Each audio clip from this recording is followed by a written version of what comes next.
রাখুন, আমি দেখি তারপরে বলবো। আর আপনি তো আমাকে রিবনেরটা তো দিলেন না, রিবনেরটা দিলে আমি ওই দিন ইসের সামনেই ছিলাম, এখনও ইনফ্যাক্ট রেখেই আছে। শুধু দর্শক, আমরা দেখতে পাচ্ছি বাইতুল মোকাররম ও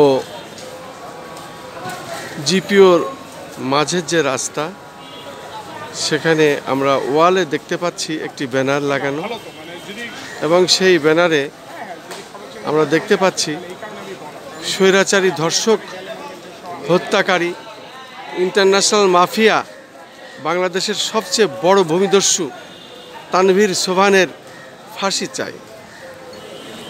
এবং রাজুস, এখানে আরও দেখতে পাচ্ছি বাজুস থেকে এই খুনি ধর্ষক বহিষ্কার করতে হবে।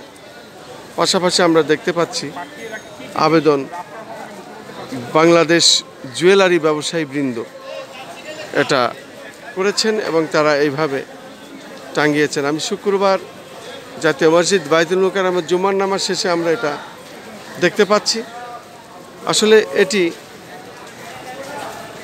সারা বাংলাদেশের নয়, সারা বিশ্বে এটা আলোড়ন সৃষ্টিকারী খবর হয়ে ছিল, এবং সেই খবরের শিরোনাম এখন সারা বাংলাদেশের প্রত্যেক আনাচে কানাচে এইভাবে ভাসছে। আমরা সেটাই দেখিয়ে যাচ্ছি। আসলে কোথায় আমরা আছি, কোন দেশে আমরা আসি, এত টাকা, এত ভূমির কি প্রয়োজন, এটা আসলে বোঝা বড় মুশকিল। এত সম্পদ, এত অর্থ কি কাজে লাগে সারা জীবনে, সেটাই আমরা বুঝি না। তারপরে কেন নির্মম নৃশংসভাবে আমরা মানুষ হত্যা করব, যা আসলে হৃদয় বিদারক। এটি আজকের আসলে আমরা কি বলবো, আর আমার বলার ভাষা নাই। এটি বাংলার মানুষ আজকে দেখছে আর থুতু দিচ্ছে এদের। এছাড়া আর কি বলার আছে?